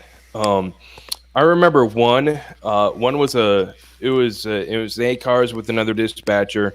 It was a Transpac flight, and the dispatcher asked the crew how the ride was, right? And the crew came back goes, well, it's nibbling. Like, we feel like there should be some turbulence, and we can feel something there, but it just quite isn't enough yet to call anything but smooth. I mean, it's just right on the edge. And me being a pilot and this dispatcher being a pilot go, oh, I know what that feels like. I mean, it just you're just sitting there and it's like, yeah, is this going to be the big bump? Is this going to be the big bump? But just it's almost like you're going down a bumpy road opposed to a road in Illinois full of potholes. Yep. Sorry, this is going to be the Slam on Illinois podcast, I guess. Yeah, well, maybe that's a good thing to bring up is the difference between chop and turbulence. Oh, that's a good point. Yeah. So my understanding of it, is turbulence is kind of like, or chop is kind of like wave action. Like if you're a boater and you're, cutting across somebody's wake and you get that wham, wham, wham. It's predictable. It's rhythmic. It's, every so often there's an interval. It's like a wave. Whereas the turbulence is more like you're driving down a gravel road that hasn't been graded in a while. So that's how I think. It's constant. It's constant. Yeah, it's constant. Constant. Or I-80 in Illinois. Pretty much. Yeah. So that was pretty much all I had, and there was a lot of good ATC stuff on there that I'll put some show notes in the links to some show notes so you guys can pull up the PowerPoints from the ATC. ATC is coming out with some new I don't know what they called it, but some websites that you'll be able to get better indicators of where turbulence is occurring on the arrival fixes. and it's a color code system. I'm not. They kind of showed a little bit of it on their PowerPoint, but I'll patch the slides so you guys can see them. Yeah. Like I personally wish that the NOAA and the Aviation Weather Center would make a easier way to submit PIREPs on their webpage. Like, because you got to get that exact location. Like, it'd be so nice if you could just pull up a chart like SkyVector, click here, and put in a PIREP. Yeah. And then let it figure it. It's a computer. It can figure out the radials and nonsense. Like, I spend half the time figuring out a radial. Now, of course, for me, it's harder, too, because I'm trying to submit stuff in Canada half the time. And I got to go down to the U.S. border, find a VOR, and give me a radial off of that. Yeah. Can you... It would be nice if it could be amalgamated somehow. On ForeFlight, are you able to add a PIREP through there, Mike? You know? I don't know. I'd have to look to see if I can actually add a PIREP. I know in ForeFlight I can see the PIREPs, but that's a good question if I can actually add a PIREP in ForeFlight. Now, on the AWC website, they're calling it something different. I can't remember what it is. It's like AirRep now, something like that. It's not listed as PIREP anymore. Well, AirReps are the ones that are automatically reported. Okay. Like you see a lot of those with the AMDAR systems. So AMDAR is like, have you guys heard of those? It's the automated data where it automatically transmits the wind, the ceiling, and temperature. Is that like the system they have over in Juneau? Maybe. I don't know what Juneau No, Juneau's JAWS. That's the JAWS system over in Juneau. And who knows what that stands for? Certain airlines have them. I know Acme has them. I think Acme North has them. Certain airplanes. And it goes to the ACAR system. It just automatically every, 30 seconds reports certain data and that's where you get the AirReps. Those are automated. That's where we get that's what we call our EDR data. Okay. Yeah. Okay, I just looked it up on the website. They have it listed, instead of PIREPs, it's now aircraft reports. So I guess that kind of amalgamates the AirReps and the PIREPs. Yeah. Yeah. But, yeah, the more PIREPs we can get out there, the better. So if ForeFlight is able to do it, hey, pilots can go in there and just say, hey, like, whatever. I don't know of a way to do it on ForeFlight, but you know what? They are always trying to improve ForeFlight, and you know what? That's going to be something that I'm gonna suggest to them. Find a way for a pilot to make a PIREP as I'm being invaded here. I see. You got children coming in. So, yeah, that's all I got. As Mike is being interrogated by his child. Yeah, so I guess my takeaway message to pilots, if any are listening, is send us those PIREPs as soon as you can. Don't wait to see. Send me a PIREP when it starts. Send me a PIREP when it stops. Because if it's turbulent for the rest of your flight, telling me it started 3 hours ago doesn't help. So send them early, send them often. Have you guys ever been on the jump seat or on a FAM ride on a really horrible turbulent flight? Yep, it sucked. Mine was Minneapolis to Midway 757-200. We're climbing south out of Minneapolis. The flight plan, due to ATC restrictions, was capped to I think 240. And just south of Rochester, there's this big wall of clouds in front of us that doesn't look like it's going to be fun. And it hurt. I mean, like, I had a can of Coke, and I only had the can of Coke opened like halfway. I didn't fully open the pop top. I only opened it just a little bit, just to put a small slip to drink the Coke. Coke was spilling out of that small slit.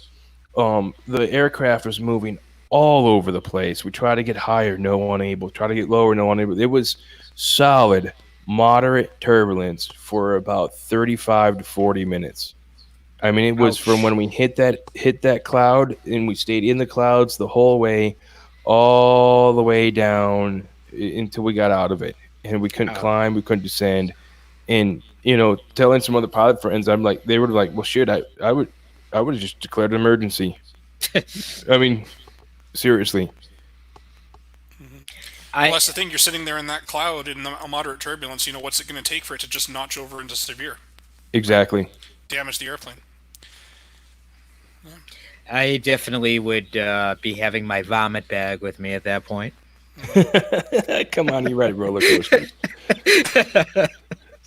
I was non-revving. It was a pretty good flight, but I was still a newish dispatcher, so I liked watching things from the front. And my wife was in the back with our then, I think John Michael was 18 months. She said everyone was screaming on the airplane except him. He was laughing the whole time. And I'm like, well, good for him. Oh dear. Yeah, my wife enjoys it. We go flying. She's enjoying. I'm like, God, get me off this plane. That's funny. All right, do you guys want to wrap it up, or do you want to talk a little bit more?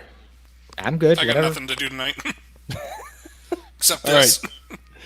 All right. Well, I'm going to put a small pause in the YouTube video while we all refresh. I mean, this would be a point in the show where other shows have like really long interviews or called Plain Tales or something like that. So the co-host could take a bio break and all that. But I want to go through Joe's life questions. I think it'll be an interesting discussion. And so do you guys need a break, or am I the only one? I'm good.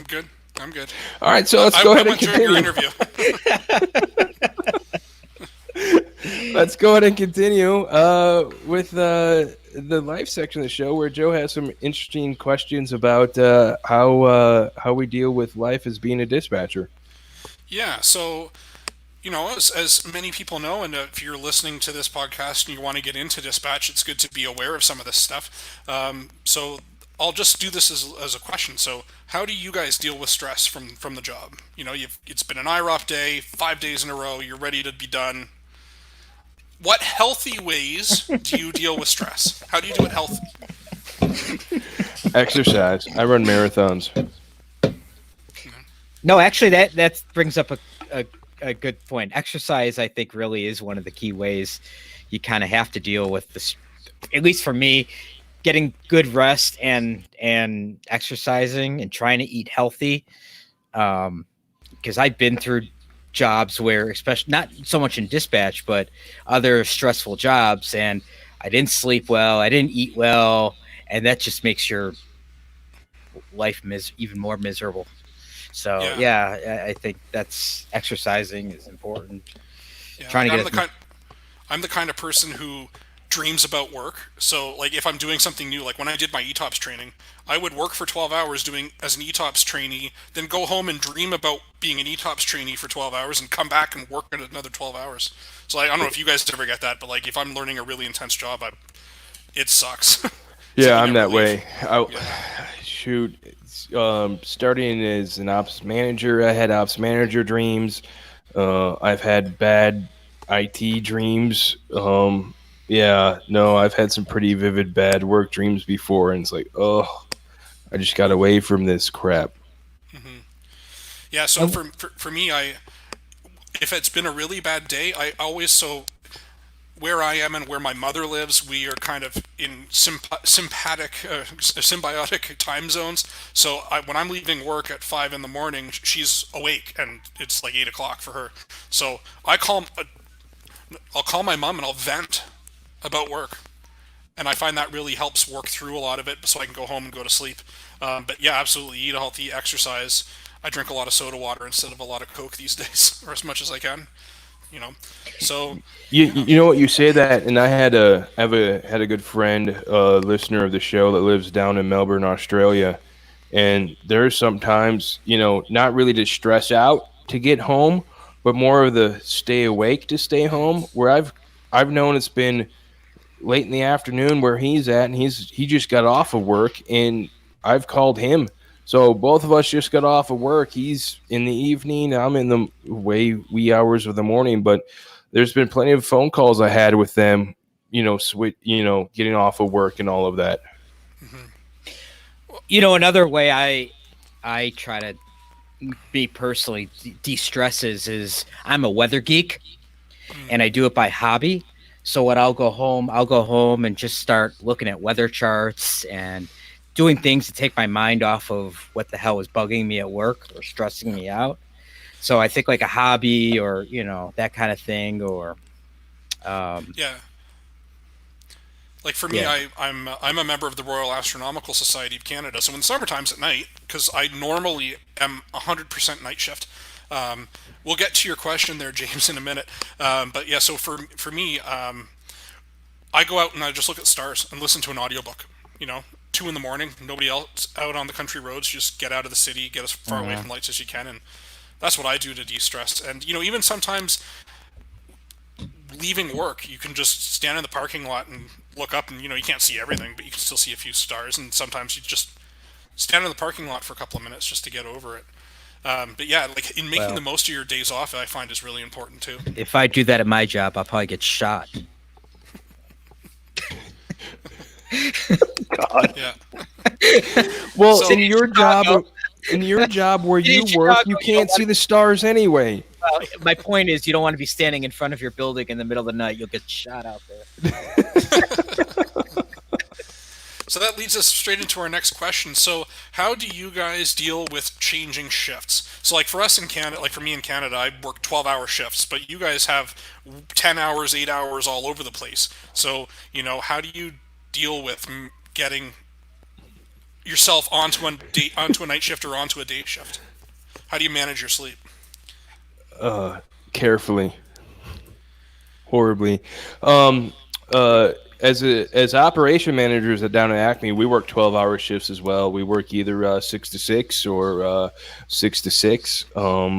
Sometimes 9 to 9, A to P. Sometimes noon to midnight. And I think we have one. I'm working one right now in my newish role of a 5 a.m. to 5 p.m. And trust me, 5 a.m. start sucks. That's how we work. But for me, it's generally one of those things where when I come off of a shift, and if I'm on a stretch of midnights, and it's straight midnights that I'm working, I have my master bedroom set up with blackout shades and all of that. But transitioning to the midnight shift, I will stay up late the night before, doing podcast stuff, doing stuff on social media, playing video games, staying up as late as I humanly possibly can, and so I can either get up with the family and then take a nap before work, which is my preferred thing, or staying asleep as late as I can throughout the morning. But when I transition to a midnight shift, my preferred thing it would be stay up to 2 or 3 in the morning, sleep, get up with the family 7:30, 8 in the morning as they started their school day, and then somewhere around noon, 1 o'clock, go and take a solid long nap until 5, 6, or 7 before it's time to get ready to go to work. And then coming off the midnight shift, for me, I found a great because with a family with little kids, if I'm have a day off, I'm switching back to the normal person circadian rhythm. I would usually come home, and I think I got to the point if I could sleep from when I got home to noon, I could function and be happy enough to go to sleep at the normal bedtime right away. There have been times and instances where just coming home from work and plowing through and staying awake as long as you possibly could. And those were definitely days where we came off and we were going on a trip somewhere. We were going on to, there were a lot of times where I got off of a midnight shift and we took the first flight in the morning, like up to Chicago or up to DC to see family. And I might catch 30 minutes on the airplane, but with flying with 3 kids, you're not really going to sleep anyway.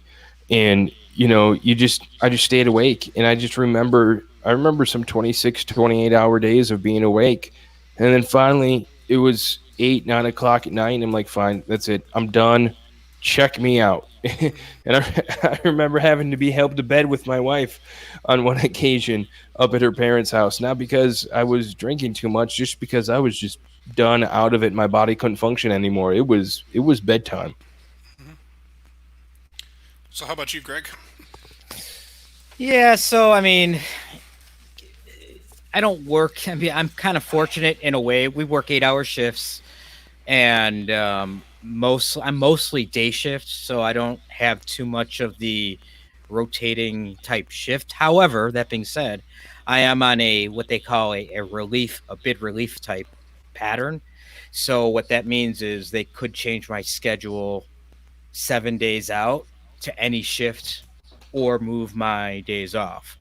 Doesn't happen very often, but on occasion they'll move me to a midnight shift, a random midnight or a random afternoon shift, just a one type thing in the middle of my week, which really screws you up because when you're normally days and you got to get off at 3 o'clock in the afternoon, then come back at 11 o'clock at night, and then Like get off at the same day? 7. Yeah, you get off at Wow. 3 because you only need 8 hours rest. Okay. So I could technically work a day shift, my 7 to 3, get off at 3, and come back at 11 o'clock at night. And that happens every now and then. It's very difficult, at least for me, to be able to get rest when you've worked all morning. Now you got to force yourself to go to sleep and come back that night and work a full shift. Now, normally that night when I get off at 7 a.m., you'll get 24 hours off. Well, you're so wired from working an after or a midnight shift. I find it hard to not that I can't necessarily just go to sleep like that. So, what works for me, and I feel is I do a lot of like space music and meditation type music, and that actually helps me rest a little bit, even if it's not a deep sleep. If I can get 2 or 3 hours of rest after working a day shift, that'll get me through my midnight shift, hopefully. And then when I get home from my midnight shift, I'll go straight to bed or try to go straight to bed, sleep till noon or 1, and then try to get to bed at a normal hour that night to go back and work day shift the next day. Now, fortunately, that doesn't happen very often. So, but it does. Or if they give me a week of midnights, I'll just work my midnight shift, get home, go to bed, sleep till 2, 3 in the afternoon, stay up from 3 o'clock in the afternoon through midnights, and just repeat the cycle. I find that easier working a full week versus, okay, you work a 2 days of day shift, 2 days of midnights. But it happens. And it's hard. There's no easy way to adapt to it. Yeah, I've got a simple way, but it's not easy. So to start off with, at Acme Canada, we do have 8s and 10s, but the majority of our shifts are 12, and they're 5 to 5. So I work nights. I prefer nights, and I just find it easy. Like my rhythm, even since I was a little kid, I was awake at night. That's just how I've always been. So I'm grateful that I actually have an opportunity to work a job where I can work mostly nights. And most people don't want nights, so it's easy to get nights if you want them. But for the occasions where I do have to shift, I do basically what Mike was saying he does if he's going on a trip. So for me, I live on a night shift schedule 365 days a year unless I'm going on vacation. So you wake up at 3 in the afternoon, go to bed around 5 or 6 in the morning. And being able to keep it consistent really helps. But if I do have to change, what I have to do is stay awake for 24 to 28 hours each time. So if I need to get on to days, I'll come home from work, I'll stay awake till 5, 6, 7 o'clock at night, go to sleep for 14 hours, then I'm on days. So that's Wow. kind of, and same thing going back on to nights. Now for us, we have to have 12 hours off between our shifts. So the way it works mathematically, if you're going from a day shift to a night shift, you have to have 24 hours off. That's how the math lined up. And then we've got negotiated that if we're going from a night shift, so any shift that ends after midnight, between midnight and 5 a.m., we have to have 3 days off. So that's what I use those 3 days. So my first day is turning and burning, and you basically write that whole day off, stay awake as late as you possibly can, and then I flip it over. And I've got 3 days to stabilize. So that's how I try to do it. But it's really tough. It can be really, really tough. In terms of staying alert on the night shift, I don't find I have a problem with it at all. So, at Acme Canada, we have, your first 4 hours on a night shift, you're wrapping up the day's operation. So, generally by midnight, it's done. Red eyes are going. If there's nothing going on with the red eyes, it's pretty quiet for the next, 3 to 5 hours. And then you're ramping up the day shift again, so to hand off to the day shift. So we kind of have a little break in the middle, which is really nice. You can get some food, go for a walk if you can get someone to watch your desk, get some, and you have a little bit of time to decompress and chat with the other dispatchers on shift. So it's actually pretty. I find it more social than the day shifts, because the day shifts are just steady. So that's what I personally do for that one. Yeah. Wow, that's pretty. Yeah. I don't know how long it'll last. I'm turning 34 this year, and I don't know how much longer that's going to last, but it seems to be what works. I've worked midnight shifts, and it's challenging because it's not a lot of activity. Your first couple out, almost like your first hour or two is kind of busy, and then you get that lull from like midnight to 4 a.m. And if you don't work midnights very often, that lull can really set you back, because it's like, oh, you're watching the clock. Like, how am I going to stay awake? Then you start getting into bad habits. Okay, I'll start drinking Pepsi or Coke, which is not good for you on a midnight shift. Red Bull. So you talk to anyone who knows me, I'm well known as a Coke drinker, and it's something I'm trying to get off of. But my rule is, if it's after 11 p.m., I can't drink any more Coke. So from then on, it's just soda stream water with nothing in it, like I've been drinking tonight. Yeah. Yeah, and then if you can, I'm really lucky. Acme Canada treats us really, really well, and we actually have a gym. You can just go across the street to one of the other buildings and just jump in the gym, and 5 in the morning, there's usually not too many people there, so you have your choice of what you want to do, and work out for 20 minutes before you head home for bed, and that really helps too. Yeah. And one other thing you need is a really supportive spouse. Absolutely. That's what, if you have a spouse that doesn't like you working a midnight shift or crazy shifts, that could be a very big stressor and add to whatever stress you have.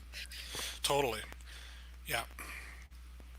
Yeah, I'm just lucky that Aida, my wife, is pretty okay. She usually wakes up around, if because she works from home, so if she'll wake up around 10 o'clock and go to bed around 1 in the morning. So yeah, it's nice. We can work it out that way. Yeah, I have 3 kids, so we're at their liberties.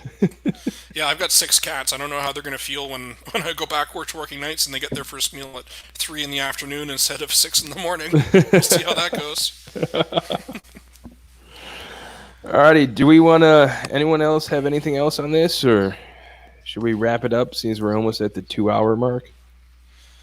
There's a question from Dave Richmond in the group asking what it says on my shirt. Skywarn. Oh, is that the Skywarn, the National Weather Service? That's what they call the severe weather training now, right? Yeah. So spotting and all that kind of stuff.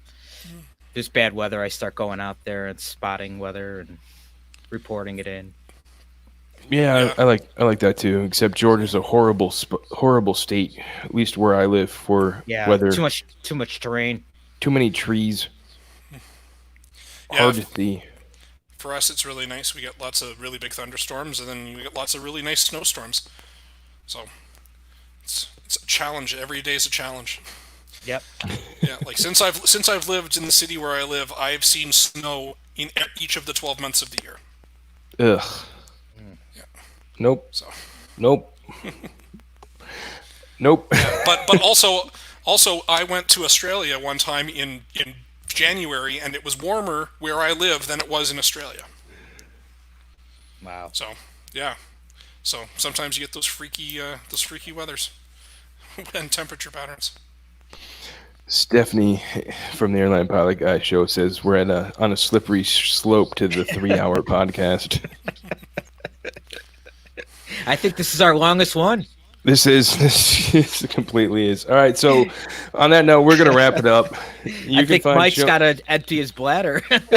yes, there's physiological needs that need to happen here in the in me. So you can find show notes for this episode at flyonlife.com/2020/60. You can find everything about the podcast on Twitter, Facebook, Instagram, all under Flying in Life. Gregg can be found as Dispatch Dude 78, and Joe is this only smart one that stays off the internet and social media. I'm editing a novel, so when the novel goes for sale, then I'll tell you all where to go buy it. Okay, there we go. Sounds good. Questions or feedback about this episode or any of the other crazy things us dispatchers do, you can send an email to contact@flyinlife.com.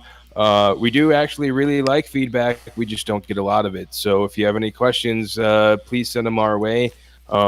We'd really appreciate it.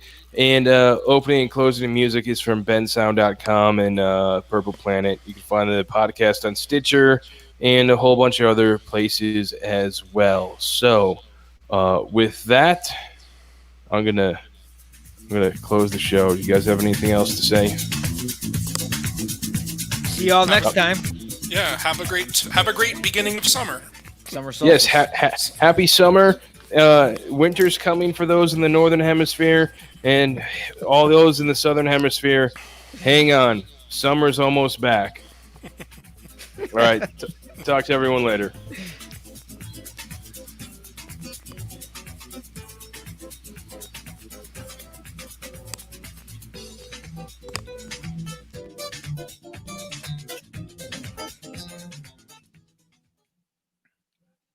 Did you change the music?